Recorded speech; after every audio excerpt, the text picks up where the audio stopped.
계속해서 대구 경북 소식 전해드리겠습니다. 대구 경북 지역은 주말에는 대체로 평년 기온을 회복하는 가운데 일요일 저녁부터 비가 내리겠습니다. 오늘 낮 최고 기온은 대구 12.4, 경북은 8도에서 13도로 어제보다 조금 높았습니다. 주말인 내일은 맑은 가운데 아침에는 대구 2도, 경북은 영하 5도에서 영상 4도로 춥겠지만 낮 기온은 대구 15도 등 10도에서 15도까지 올라 낮에는 추위가 누그러지겠습니다. 한편 일요일은 평년 기온을 보이다가 대구를 포함한 경북 전 지역에 저녁부터 10에서 40mm의 비가 내려 월요일 오전쯤 그치겠습니다. 리노베이션 공사를 마친 대구시민회관이 다음 주에 재개관합니다. 클래식 전문홀로 탈바꿈을 했는데 일부 좌석의 경우 무대가 잘 보이지 않는 치명적인 결함이 있는 것으로 드러났습니다. 윤태호 기자가 취재했습니다. 대구시민회관 주공연장인 그랜드 콘서트 홀에서 좌석과 음향에 문제가 없는지를 점검하기 위해 오케스트라와 관객이 동원된 가운데 리허설이 진행되고 있습니다.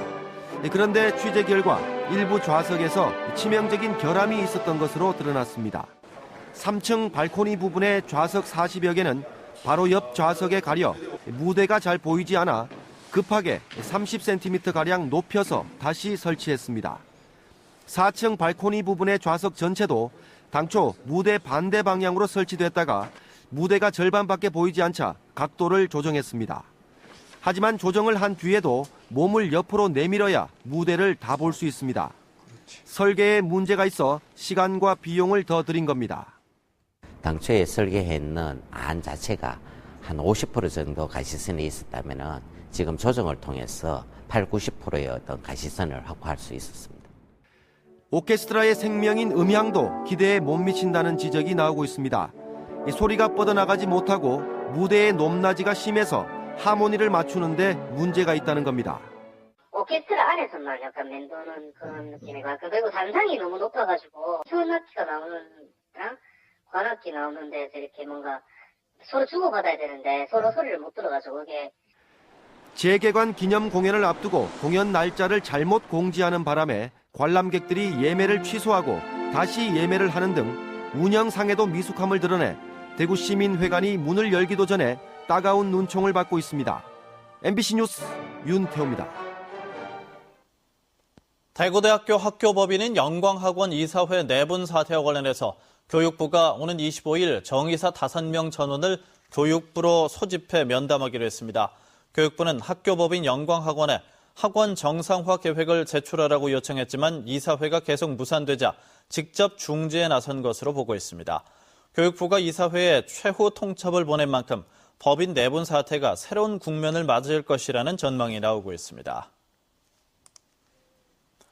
대구지방법원은 지난 5월 술에 취한 여대생 A양을 자신의 집으로 끌고 가 성폭행하려다 반항하자 마구 때려 살해한 뒤 시신을 경주의 한 저수지에 버린 혐의로 검찰이 사형을 구형한 25살 조명훈 씨의 선고 공판에서 무기징역을 선고했습니다. 재판부는 조명훈이 피해자를 살해한 뒤 계획적으로 시신을 유기하는 등 죄질이 불량하고 유족들에게 용서받지 못해 우리 사회에서 영원히 격리시켜 평생 반성하도록 하는 것이 합당해 이같이 선고한다고 밝혔습니다. 40대 여성 실종 살인 사건을 수사 중인 대구 서부경찰서는 오늘 남구 대명동 피의자 54살 성모 씨의 방 안에서 현장 검증을 했습니다. 성 씨는 지난달 7일 새벽에 김 씨를 살해한 뒤 대구 일대 찜질방과 여관 등을 전전하다 대구 대명동의 빈 상가와 식당 등지에서 열흘가량을 머물다 시민의 신고를 받고 출동한 경찰에 붙잡혔습니다. 경찰은 다음 주 중에 성 씨를 검찰에 송치할 방침입니다. 대구 수성경찰서는 지난해 6월 축산업을 하는 김모 씨에게 아파트 상가에 들어설 예정인 백화점에 정육점을 입점시켜주겠다고 속여서 보증금 1억 5천만 원을 가로챈 혐의로 유통업자 48살 고모 씨에 대해 구속영장을 신청했습니다. 고 씨는 또 같은 상가에 직원 식당도 입점시킬 계획이라면서 3명으로부터 투자금 2억 5천만 원을 가로챈 혐의도 받고 있습니다. 대구 남부경찰서는 자신이 구속된 것에 앙심을 품고 전 애인을 폭행한 혐의로 43살 김모 씨를 구속했습니다. 김 씨는 지난 6월 26일 저녁 9시쯤 43살 김모 여인의 집에 찾아가 김 여인 때문에 구속돼서 4년 6개월형 징역형을 살고 나왔다며 김 여인을 마구 폭행한 혐의를 받고 있습니다. 박승호 시장이 임기를 7개월여 남겨둔 가운데 포항시의 행정 난맥상이 심각한 수준입니다. 포항 테크노파크 2단지와 은폐수 처리장 문제, 드라마 강철왕 KBS 방영 무산까지 곳곳에서 파열음이 일고 있는데 이제는 공무원들이 연루된 보조금 부정수급 사건까지 터졌습니다. 김형일 기자입니다. 포항시에서 지난 나흘간 터진 보조금 부정수급 사건만도 모두 3건, 수억에서 수천만 원씩 세금이 줄줄 새고 있었고 포항시 공무원 6명이 업무 태만이나 직간접적인 유착 등의 혐의로 경찰에 불구속 입건됐습니다. 허위 문서로 보조금을 타냈고 공개 입찰해야 할 사업이 수의계약 방식으로 바뀌는 등 그야말로 시민 혈세인 보조금은 눈먼 돈이 됐습니다. 이번 3건의 수사를 통해 보조금 집행 과정에 포항시 공무원들의 태만이나 업자와의 유착 등의 정황이 다수 확인돼 공직기강 해이가 심각한 것으로 드러났습니다. 이뿐만이 아닙니다. 지난 1년 동안에만도 포항시의 행정 난맥상은 곳곳에서 불거져 나왔습니다. 80억을 들인 음식물 폐수 처리장 문제는 시의회의 고발로 포항시에 대한 검찰 수사와 함께 감사원의 감사까지 진행되고 있습니다. KBS 방영이 무산된 드라마 강철왕도 사정은 마찬가지입니다. 17억 원의 혈세가 들어간 이 드라마 세트장은 벌써 1년째 무용지물로 방치되고 있습니다. 더구나 여론 수렴이 미흡했던 승마장 사업은 55억 원을 들이고도 주민들의 반대에 부딪혀 결국 백지화됐습니다. 특히 151억 원을 투입했지만 5년째 표류하고 있는 테크노파크 2산업단지는 문제가 더욱 심각합니다. 지난 5월 감사원이 포항시 사업이 부당하게 추진됐다며 공무원 3명의 징계를 요구했는데 포항시는 잘못한 게 없다며 도리어 행정소송을 제기해 지리한 법정 공방을 예고하고 있습니다. 이처럼 총체적인 행정 난맥상이 드러나면서 포항시의 독선적인 행정 스타일에 근본적인 문제가 있다는 지적이 제기되고 있습니다. 은폐수 사업이라든가 강철왕 사업, 그리고 승마장 사업, 이러한 사업들이 검증되지 않는 상황에서 시집행부가 일방적으로 밀어붙이다 보니까 사업 실패를 하고 혈세를 낭비하는 이러한 일들이 벌어진 것이죠. 임기를 이제 겨우 7개월여 남겨둔 박승호 포항시장.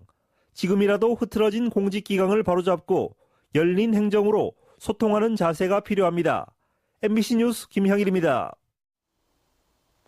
대한양계협회 대구경북지회에 따르면 계란 1개의 도매 가격은 162원으로 지난해 같은 기간보다 40%가량 올랐고 대형마트에 거래되고 있는 계란 소매 가격도 평년에 비해 30% 정도 올랐습니다. 이는 지난 여름 폭염으로 많은 닭이 폐사해 공급이 줄었고 올해부터 인증 기준이 강화돼 농가마다 산란계 사육을 조금씩 줄였기 때문으로 풀이되는데 업계는 계란값 상승이 내년 초까지 이어질 것으로 전망했습니다.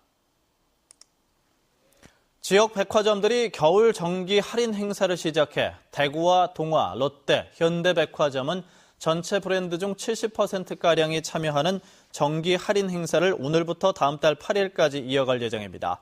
이번 행사에 참여하는 브랜드들은 가을, 겨울 상품을 10에서 30%, 최대 50%까지 할인해주고 있습니다. 이 밖에 연말 손님을 끌기 위한 다양한 사은 행사도 함께 마련하고 있습니다.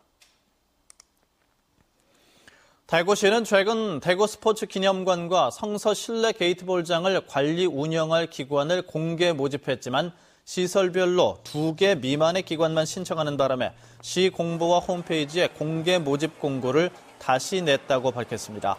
응모 자격은 대구에 주된 사무소를 둔 법인이나 단체 개인으로 신청서는 오는 27일까지 대구시 체육시설관리사무소 관리과에서 받습니다. 프로야구 삼성 라이온즈가 오늘 열린 2차 드래프트에서 SK 출신 투수 이영욱과 두산 투수 서동환, NC의 내야수 차화준을 영입했고 대신 포수 김동명과 투수 이동걸 등 5명의 선수를 신생구단 KT와 한화에게 내줬습니다. 지난해부터 시작된 2차 드래프트는 9개 구단에서 보호선수 40명을 제외한 선수들을 지명해 1라운드는 3억 원, 2라운드는 2억 원, 3라운드는 1억 원을 각각 원 구단에 주고 선수들을 데려오는 제도입니다. 영남대학교가 오늘 영남대 운동장에서 펼쳐진 2013 유리그 대학 선수권 결승전에서 전반 22분 터진 류재문의 결승골과 후반 정대교의 추가골에 힘입어 홍익대에 2대 0으로 승리해서 대회 첫 비수도권 우승이라는 영광을 안았습니다. 2000년대 후반 해체 위기까지 몰렸던 영남대는 김병수 감독 부임 이후 2010년 춘계 대학연맹전 우승에 이어서 이번 대회에서도 정상에 올라 새로운 대학 축구의 강호로 떠올랐습니다. 경북경찰청 광역수사대는 안동댐과 이마댐에서 운행 중인 행정선에서 상습적으로 기름을 훔친 혐의 등으로 안동시청 수운관리서 소속 공무원 10명을 무더기로 입건했습니다. 항해장인 장모 씨 등 5명은 행정선을 계획보다 짧게 운항한 뒤 기름을 남기는 수법으로 올해만 경유 1,300리터, 210만 원어치를 빼돌려 자신들의 차에 주입한 혐의를 받고 있습니다. 경찰은 또 운항 일지를 조작해서 열흘에서 최대 50일 넘게 무단 결근한 공무원 5명을 입건했습니다. 포스코 에너지가 오늘 포항 연료전지단지에서 연료전지 사업의 핵심 기술인 셀 공장 착공식을 개최했습니다. 셀 제조 공장은 1,000억 원이 투자되고 2만여 제곱미터 규모로 연간 70메가와트의 셀 생산이 가능한 자동화 시스템을 갖추게 됩니다. 특히 셀을 직접 생산함에 따라 연료전지 생산 단가를 기존에 비해 20% 절감하는 경제적 효과가 기대됩니다. 심대평 대통령 소속 지방자치발전위원장이 기초의회를 없애고 기초단체장과 교육감 직선제를 폐지하는 것을 검토 중이라는 최근 지역 일간지 보도에 대해 대구 참여연대가 반대 뜻을 나타내며 논평을 냈습니다. 대구 경북 소식 전해드렸습니다.